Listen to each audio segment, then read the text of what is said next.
Hello, fellow gamers, and welcome to the Video Gamers Podcast. With so many incredible games already out in 2025, we can celebrate the wins and sometimes mourn the losses. Not every game can be a Split Fiction, a Kingdom Come Deliverance 2, or an Expedition 33. And the sad truth is, some studios will fail and some games will fall. In today's episode, we've got a few sad stories, but there's hope, gamers! Some incredible looking trailers, some endearing voice actors, and more are on the plate for today. But first, some introductions are in order. I am your host, Josh, and joining me, some studios use terms like redundancy, reorganization, or restructuring, but he'll forever be safe from any of that. It's Ryan. Yeah, because all anyone needs to ever do is just re-Ryan. And then you're good to go, right? No? Oh, come on. That was on the spot. That was pretty good. That was pretty good. Come on. No. Oh, Ryan. I'm not editing that one out. Whatever. Move on. You know what's going to happen? In 5 minutes, you're going to think of like the best answer to that. And then you're like, guys. No. Yeah. And joining us, his approval rating is steadily increasing. And while he did have a slight delay by moving to Washington, he's back and ready to leave his early access period. It's John. Hello, everybody. Great news news week this week. Very interesting stuff happening in the gaming industry. Really stoked to talk about. And John's back. Yeah. John's back! Yeah. John's still on his gaming headset, but man, soon people Last are one. gonna. Stupid Amazon. This is the last episode before people are hearing that smooth, buttery voice coming from a good microphone. I love it. If only Amazon would deliver packages on time. I swear, every time, dude, you go and you order something, and it'll be there in an hour and a half for just whatever. But the thing you need, and the time when it's like, okay, I need it this date. All right, it can be there. We're good to go. Thank you, Amazon Prime. Your package is delayed like 2 hours before. You're like, oh, come on. Yeah. I get the things I don't need like within an hour, and the things I absolutely need this day. Yeah. It's like, oh, we're sorry, guys. There was a slight delay. So, man. Some weeks we get to talk about a bunch of trailers, a bunch of awesome news, that kind of thing. This is the nature of the gaming industry, man. And it seems like some of these stories are just, it's not good, Bob. So we're not trying to be negative, but hey, our job is to bring the news and what's going on in the gaming world to you. And this week it's, people are they're getting kicked a little bit, man. So let's just jump in, boys. Except we have to thank somebody. Yes. We have to thank an incredible member of our community, a fine gentleman by the name of Brett. Brett signed up for rare status. Brett is honestly I love Brett to death, man. He's always positive. He's always cheering people on. He loves games. He's always there in the morning telling people good morning. So Brett, we appreciate you, buddy. Thank you for signing up to support this show. Thank you, Brett. Monkey Brett. Yeah, Brett's hanging out with us in streams, man. Yeah, you're our kind of people, Brett. Great dude. Thank Great you, buddy. Dude. Well, that ends the good news, boys. Yeah. Oh, no. And now that we've had that moment of joy, let's really take everybody's mood. All right, well, like I said, don't shoot the messenger here, people. Let's just start off, man. One of the most beloved games this year. One of the fastest selling games on Steam ever. Just a little franchise called Monster Hunter, with their recent release of Monster Hunter Wilds, came out this year.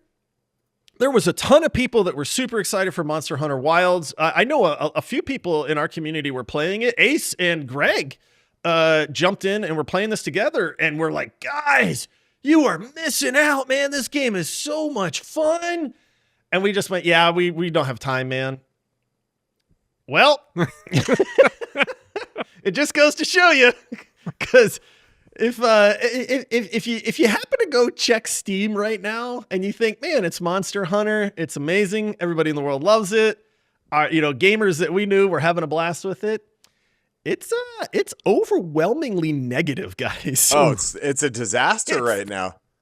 What happened? 54%. Dude, listen to this. Okay, look at this. Right now, SteamDB, 4,686 people in game. Do you know what their all-time peak was? It's a lot. 3 months ago, almost 1.4 million. That is crazy. That is the biggest drop-off I have ever seen. Yeah, 10 million sales. It's the best performing Steam game this year and the 5th best of all time.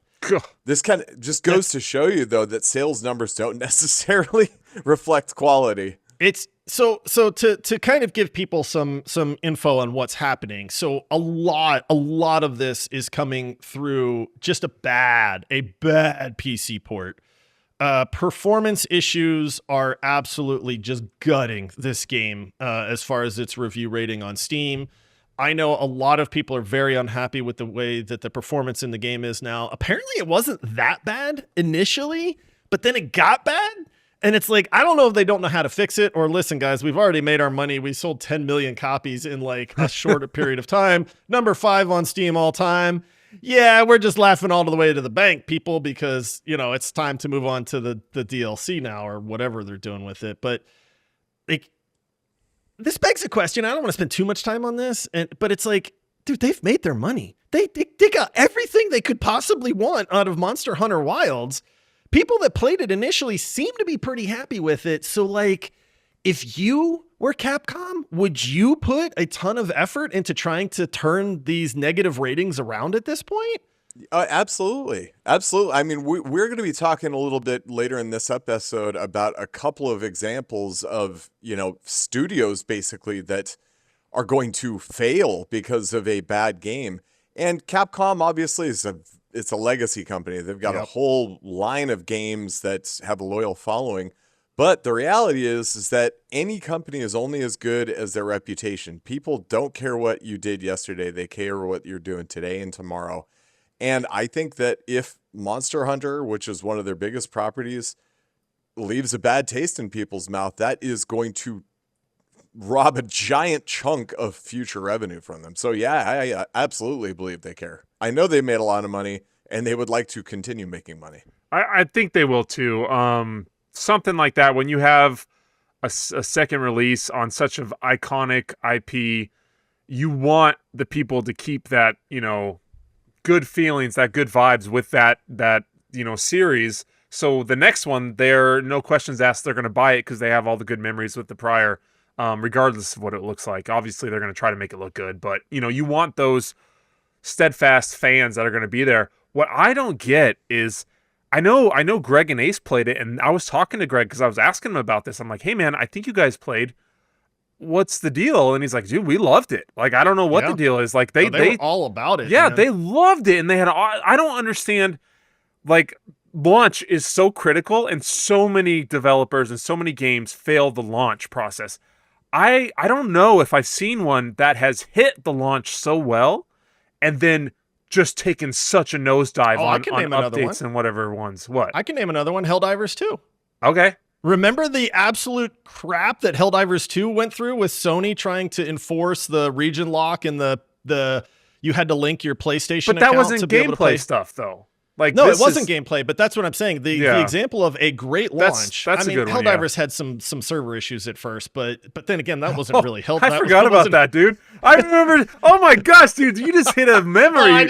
Dude, that's core memory unlocked, dude. I remember setting my computer and then leaving for hours and then coming back. I'm like, oh, I'm in, you know, and then we can jump into the game. Dude, oh my god! Yeah, I left it and then I went to work for like 8 hours and came home and there's my dude standing in my ship. That's why, because we don't leave it in. We just keep sitting on our ship. Yep. Yeah. So, John, I agree with you completely on this. By the way, I think that it is Capcom. I think that they do have a reputation to protect. I think that they absolutely will fix this.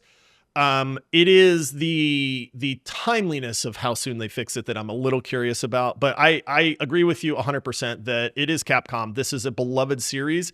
You can't stain this. And I get, look, man, Monster Hunter, that's a console-ish game, and maybe they don't care about the PC port 100%, but you also can't overlook the PC port nowadays either, because PC gamers they're really not happy about these bad ports, man.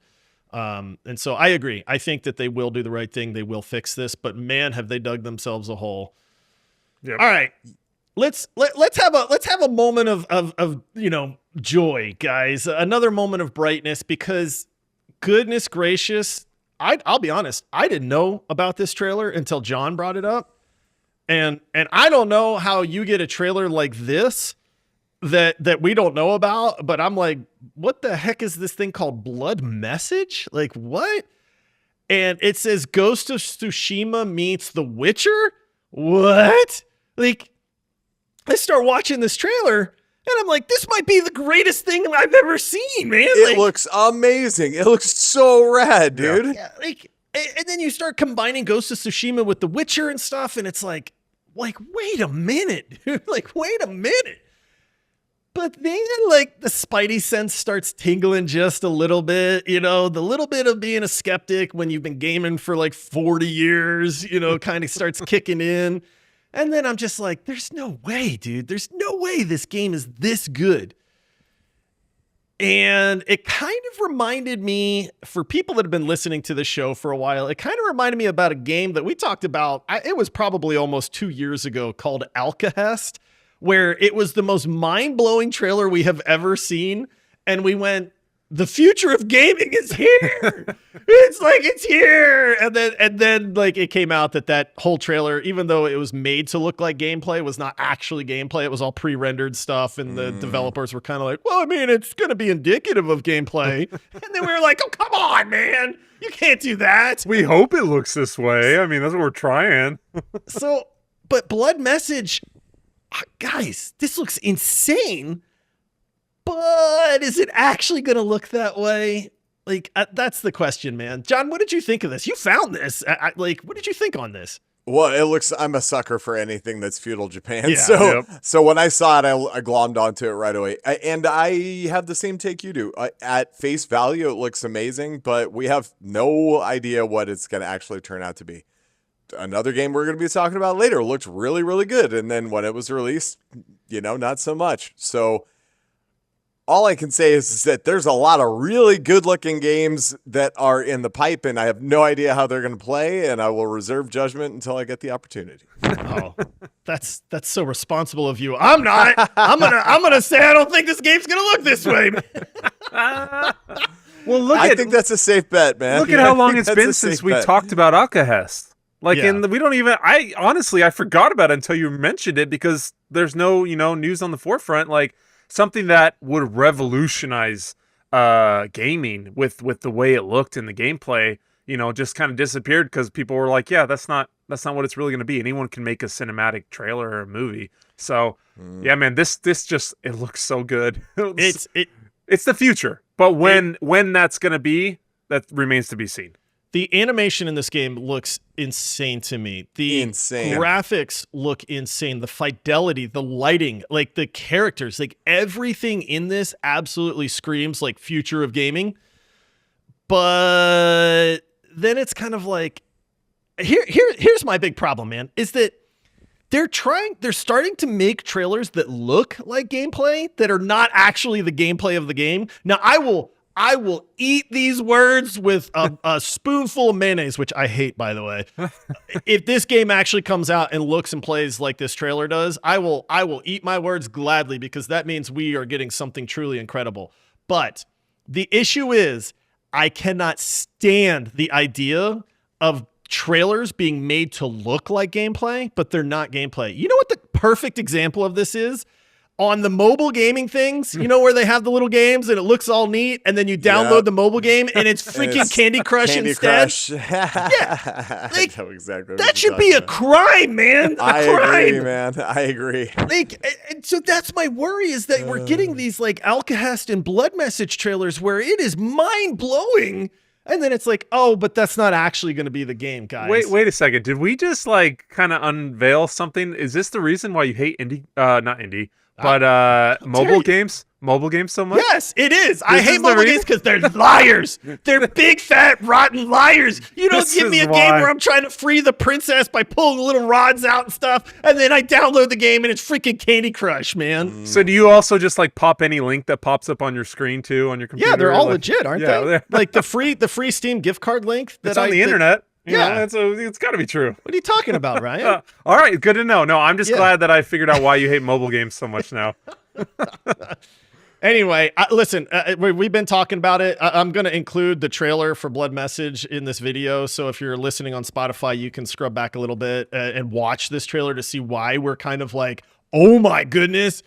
But also I'm a little skeptical on this one, man. Yep. But yeah, what a trailer though. Kudos to one of the that. coolest trailers I've ever seen. Put that talent towards the gameplay and we'll be all right. Well, and like we talk about Blizzard trailers, they were always some of the best ever to do it. Gosh, some of the best ever, but you knew they weren't trying to portray it as gameplay. They're just saying, look at this world, this is what it's going to be, but this is our gameplay. This is just to get you hyped. Like this is just about kind of yeah, and I think that like Blizzard's been around for a long time. 24 Entertainment, who's the developer of this game that we're talking about, Blood Message, is a much newer developer. And when Blizzard was doing it, it was when they started doing cinematics and stuff like that, cinematics and trailer, it was like not something that everyone could do very well. Yeah.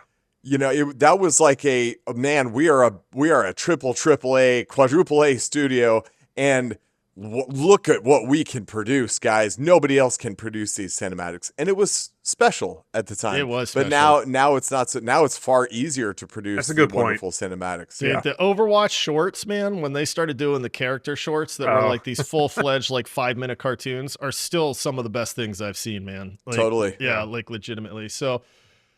All right, well, that's the only good news you get, people. The rest of no, there is one more charming story that we'll wrap up on because we always want to leave on a good note, but. Guys, this one makes me a little sad, man, because this game was great and it came out of nowhere. So Splitgate. We've talked about Splitgate on this podcast before many years ago. Splitgate, the original game, was a college project. I don't know if he was going for his master's or PhD or just graduating and this was his project or whatever. But the history of Splitgate is basically that. A couple guys developed this game in college as just a fun project. And then people started playing it and went, yo, this game is super fun. This is Halo with portals, basically. It was an arena shooter. You got to use portals, literally the portals from Portal 2. They're the same colors even. I mean, it was, but man, who knew? An arena shooter with portals was super fun, man. It was free to play. Boom. So then Splitgate 2 gets announced. I think it's only been within the last year, to be honest, where they announced it and said, hey, it's coming out. They went through an open beta. Splitgate 2 releases and it's not going so well, boys. There was some, I don't even want to call it political controversy that kind of came about and we won't get into that, but I guess the founder or the owner of the company wore a hat that said, make first person shooters great again. A lot of people took that to be a political stance. He said it was not. They thought it was just a funny saying. They meant no political affiliation with that whatsoever. But at that point, people had latched onto it and they took a lot of heat for that, even though they tried to say, no. We were just trying to say, hey, first person shooters, like, let's make them fun. The arena shooter genre has died out. And this was a huge thing. Like, you guys have played Quake, right? Yeah. Oh, yeah. You've played Unreal Tournament, right? You played Halo back in the day. Like, arena shooters were the jam, man. Oh, they were everything. Were the greatest things ever. Super fun. And then they just died out because of battle royales and these the genre evolved. So Splitgate 2 came out with a battle royale mode. Apparently, I did not know this. I've never played their battle royale mode, but they also came out with a microtransaction pack. For like $140. I was gonna say you got a couple $100. Yeah, it was 140 some odd dollars, man, and yuck. That gives you the yuck, doesn't it? Yep. Yeah. Like, Ryan, you've played Splitgate, right? Yes. Okay, John, have you ever played Splitgate? No. I mean, I kind of had the same feeling about this as your initial impression of Marathon. just why? nothing special. Right? Yeah, like why? It might be for some people, but yeah. There's a bazillion other games out there I got to play. Here's what makes me sad. Splitgate, amazing. We played it a lot, like back in the day, man. And Paul was insanely good at this game out of nowhere. Paul's really good at Splitgate. Yeah. Just like, how are you so good at this, man? Was he really good at the shooter part or the teleporting part? Both. Like that was the part that, I don't know, man. But it was just all of a sudden, Paul's like, I found my game, boys. And I'm like, you did? Because he was We're moving on. We're not good at this. Yeah. So, but Splitgate 2, it's like, bro, you get the chance to evolve this game. Like, you're reanimating a genre that has been dead for a long time, man. You're bringing the arena shooter back. And then they just botched it, dude. Like, I get you want to make money, man. And I get that if your game is free to play, that you have to have microtransactions in there. Nobody faults you for that. But when you come out with $140 microtransaction pack, that starts to scream like, dude, nickel and dime me to death, man. Let me give you $2 over and over and over again. But when you ask for $140, like you said, John, I kind of feel gross about it. Yeah, and politics aside, right? When you're wearing a hat that says "Make first-person shooters great again," and you release an expensive pack like this, like you're kind of drawing yourself in the drawing a line in the sand. Like Conor McGregor, for instance, who is a big what do you want to call it, provocateur in mixed martial arts. He was a trash talker, one of the best, if not the best trash talkers ever. And that's really great. I don't like the guy personally, but if you can back it up, that's awesome. Things are worth what people are willing to pay for them. But when you posture yourself like that and you slip up, oh man, do the wolves come out for you. Like you had better deliver or people are going to take their pound of flesh. And that's exactly what's happening right now. For sure. I do got to say, one little silver lining part of this story is, this is very PR facing, but the fact that the founders are not taking the salaries, so, they're recognizing there's an issue and they're laying people off, but the founders are not taking a salary while they're trying to correct this situation. I think at face value is a nice gesture.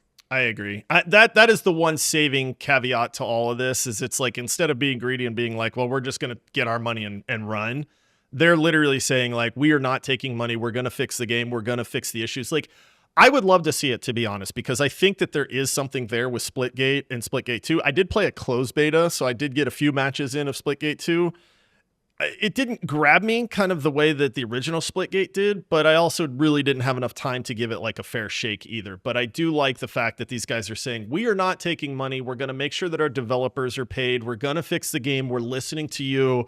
Like, I do think, and again, that's probably a little bit of PR speak, but when you say I'm not taking a salary on this until we fix the game, that at least shows me that you actually do care. So, all right, well, we got a couple more stories, but we're going to take a quick break, and then we'll come right back and talk about quite possibly one of the biggest failures of 2025 so far. All right, boys, we're back.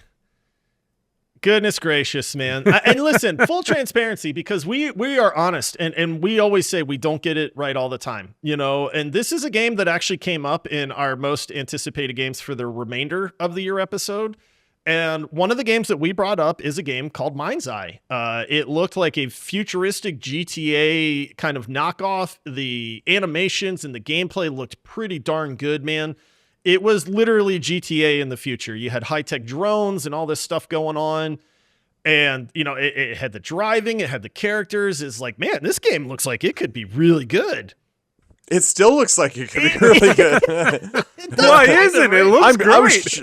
I'm shocked. I'm absolutely shocked at the response to this game. This is one of those things where I won't say I'm shocked. I am disappointed because I think that you could have had a really neat IP and used a franchise like GTA to kind of drum up interest and stuff, which kind of worked because let's be honest, Mindseye has been in the news, leading up to its launch. It was making headlines and stuff, but then it all just came crashing down because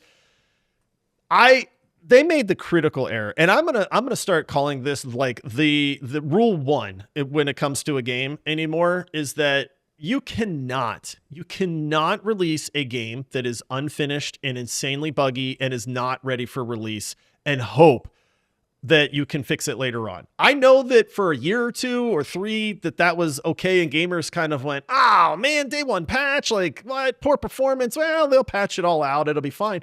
No, dude. And Mindseye released in a disastrous state for a lot of people. We have one long-standing community member that played this game and went, look, I think there's a little bit of a case of like the internet raging against these people. He played the full game. He said it had some really good moments. It had some moments that weren't so good, but like overall, this was not the disaster that the internet is making it seem like. But if you watch some of the reels and some of the trailers and things like that people are posting, this game looks buggy as anything, dude. It looks unfinished, and you can't do that, man. You cannot do that. And here's the thing. This was their first game. What is it? Build a Rocket Boy is the name of the studio. Yeah. Which, okay, number one, I hate that name for a studio. That's really a bad Rocket name. Boy? Like, that's just a terrible name. You guys need a PR person, number one. But number two, this is your first game, man. You can't do this. You delay it and you beg and you plead for more money from somebody and say, guys, we need one more year. But at that point, we think we'll be onto something. But if you release a game in this condition, bro, Sony was giving refunds for this game, and Sony don't do that, man. Like, that's yeah, this type of thing continues to surprise me. How games, movies, anything gets this far into production and release without somebody going like, guys, we need to stop. This is not ready yet. You know, this is going to do more harm than good if we release it as is. We have to figure out some way to fix this. It is frankly beyond me. They had to have spent, again, a fortune of time and money in this game. And you know what? I get, I don't know. The only thing that makes sense to me is that actually their name, Build a Rocket Boy, kind of makes me think like maybe they didn't actually know it was buggy. Like maybe somebody who's in a key decision-making position at that company isn't calibrated correctly. And when they were playing the game, you know, maybe they had bad playtest or small playtest or something where they're like, it's good enough. It's good enough. It's good enough. It may not have even registered that there was something wrong with the game. I don't know. This is something that absolutely baffles me, dude. Like so we have an interview with Warhorse Studios that's going to release later this week because those guys are awesome. We freaking love those guys. This Friday, check it out. Yep. And part of it was like, part of the conversation was like, do you know that you're onto something? Do you know that you have made this amazing game? And when you have games like Mindseye, like, they have to know, right? Like they have to know. They have to know that this game isn't ready. Like, is it really a shock to them? And if it is a shock to them, guys, get gamers involved, man. Gamers love closed betas. I get to play a game that other people don't get access to. Oh, I'm so special. Would not agree more, man. Closed beta would have solved so much of it, assuming they took the feedback. Guys, guess how many people are playing Mindseye right now? Oh, it's like 50 something, dude. It's 77 people. Oh, yeah. Oh, that is brutal. Guys, this game just launched. Oh, the all-time peak within the last 13 days was 3,300. Brutal. Yeah. I mean, dude, how does that happen? Well, that's my point, right? How does that happen, dude? Because you either knew and you ignored it because you're going, we're out of money and we have to do something. Yeah. And so you just lob that Hail Mary into the air and hope and pray that somehow it just doesn't blow up, you know? But if it does, your company's done, dude. Like, Build a Rocket Boy is not going to exist after this, man. Like, they're going to dissolve. Devs are going to go. And this is the sad part is that the developers for this game are getting laid off. The layoff. I mean, we saw layoffs with Marvel Rivals, which by any measure was a smashing success. Yeah, absolutely. So layoffs post-release isn't, I think, unexpected. You know, there's roles that become redundant once a game is released, like artists and that kind of thing, you know, like, but nevertheless, there was something specific that they said in the press release that gave me some indication of health of the company was that they said that they had regrettably had to hire a restructuring company Oh, no. that was looking for redundancies. And typically when somebody, I don't want to say all the time, but a good portion of the time when a company hires a restructuring firm, that is step one towards Chapter 11 bankruptcy. Yeah. If you don't know what your redundancies are, like, isn't that a problem? Like, if you're the CEO of this company and you're like, guys, I don't know what's redundant and not, like, maybe you're not in line with what you need to be knowing. Yeah. For being a major game developer too, like, I mean, the part of me too wonders because, you know, with the ability of the internet and everything today where you can just release patches, I feel like a lot of these devs are just kind of using that as a crutch to not finish these games. You know, before, you know, and we talked to the Warhorse guys and they're like, I don't know how they did it.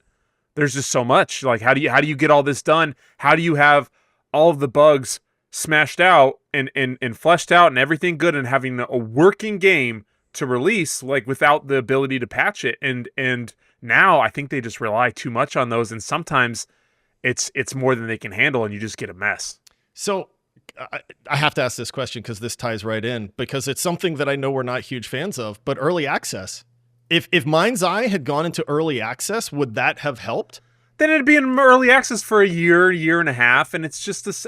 But then when it fully launches 1.0 launch, and then it comes out, and it's like, okay, well, at least it's not super buggy. That's like, I like closed beta. That's like somebody setting up a painting, and they're halfway done. They're like, hey, you want to see me finish? I mean, I don't disagree with you, but I think this is part of the reason we see this kind of, like, I get it, yeah, early access being so common now, because could this have prevented this problem, man? I think there's too many devs and too many people think that they can make a game, and then they get stuck with stuff like this. When they run out of money, they can't manage it properly, they can't do what they need to do to have a good launch, and we get stuff like this. So, get gamers involved. Honestly, gamers love this stuff, man. And I know there's QA teams and there's... Bro, I'm in the beta. Dude, I'm in the beta, it's bro. Different. Like, honestly, it's different. Get gamers involved, man. We'll give you feedback. And I get that you can't please everybody, but you take that data and you kind of go, okay, guys, like, we at least have a general idea now, man.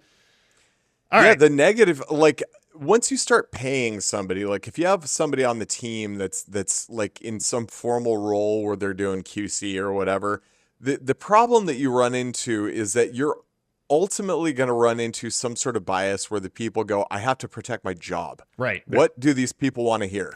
Yeah. And when you do a closed beta, man, get a bunch of Reddit people in that closed beta. No. They will tear you apart. Take some antidepressants before you do that, man. Because you're going to need them before that. Yeah, right. And you have to take a lot of that with a grain of salt. But even in the most, like, you know, face level sort of criticisms, there's probably a little kernel of truth, you know, and you could get to the root of what's wrong with your game and give you the opportunity to fix it before you sink a bunch of money. All right, boys, let's end on I love this story, man. I love this story so much. I saw the clip from this earlier today. So Charlie Cox, for those that don't know, is the voice actor. He's the Daredevil star also, for those that didn't know. Yep. He is the voice of Gustav in Expedition 33.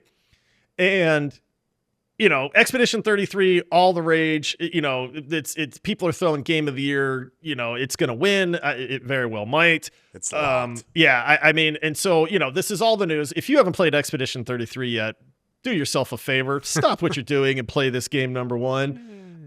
But, right. Oh, man. So, but he was at a panel of some sort, and people were congratulating him on the success of Expedition 33 and asking him questions. And he just kind of spilled the beans, and he went, guys, I feel like a total fraud when people congratulate me on the success of this game, because number one, I'm not a gamer. I have no idea what this game is. And number two, I was in the studio for like 4 hours one day, and that's it. and I just went like, what? Like, Gustav from Expedition 33, and you were in the studio for 4 hours one day, and that's it? Like, that's all you know about this? Like, but I love the fact that the guy was like, I love that you guys love this game, but I don't know anything about it. I was only there for 4 hours, people. Like, yeah, I voiced some guy named Gustav. Like, okay, cool. But like, it just tickled me so much, man. Who's this character? Is he like a baker or something? Yeah. Yeah. Some of the best voice acting I've ever heard in a game. It's so good. Yeah, that's really interesting. I wonder if the success of this game has gotten him closer to being a gamer. You know what I mean? Like I have to imagine if you're a part of some just insanely popular, successful project that you'd be like, all right, I got to check this out. I mean, like, come on. It's weird to me too that he's not a gamer being, I mean, he's Daredevil. So he's in the comic book world. He's Marvel, you have these kind of video game adjacent type hobbies. And to not be a gamer is also frustrating to me who loves doing voices, making characters. And so he's like, I don't even know who this guy is. And I'm just like doing the voice for a character for one of the greatest games of the year. And for the last decade, here, I don't even know. I don't care either. Yeah, he could have a really busy I'm professional sure. life. I mean, I'm he's sure, great. yeah. He's awesome as Daredevil. Yeah. There's probably a lot of press and stuff that goes along with that. He's The probably guy making a lot more money doing Daredevil than I'm he sure, is yeah. Gustav, Oh, yeah. Yeah. So- It's interesting. I wonder what he actually got paid for Expedition That's where 33. my brain Yeah. went, because I'm like, dude, like, okay, let's just say that he got some hourly rate, right, for 4 hours in the studio or whatever. But then, like, Expedition 33, one of the most successful games of the year, one of the best games we've played in many, many years. And do you think he's kind of like, dang, I should have asked for more money now? Like, Yeah, it's really interesting. So I listened to another podcast from time to time. What? Okay. When I'm out of this show, Okay. I'm on this show. Come on, guys. When I'm out of this show to listen to, I listen to Daniel Tosh's Tosh.0? podcast. Yeah, well, it's like the Tosh Show is the podcast. Oh, okay. But he had the voice actress who was Madame Trudeau from Resident Evil, the big tall woman. No, that's Demetresque, Lady Demetresque. Yeah, thank you, Lady thank you. Demetresque. Yeah, Lady Demetresque. Madame Trudeau. Anyway, he had her on the show, and he was describing, that was a very well received, very popular, very memey character when it came out. It was kind of all over the internet for a while. And he was asking her what she got paid for it, and she was very candid and said, not a lot. Voice acting in video games doesn't really pay a lot. And the double-edged sword, unfortunately, is that unlike movies and TV shows, there's no residuals. So whatever you get paid initially is what you get paid.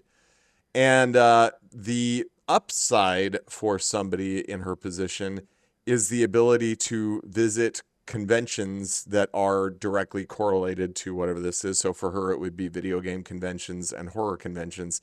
And she is able to sell her autographs or photographs or whatever the case is.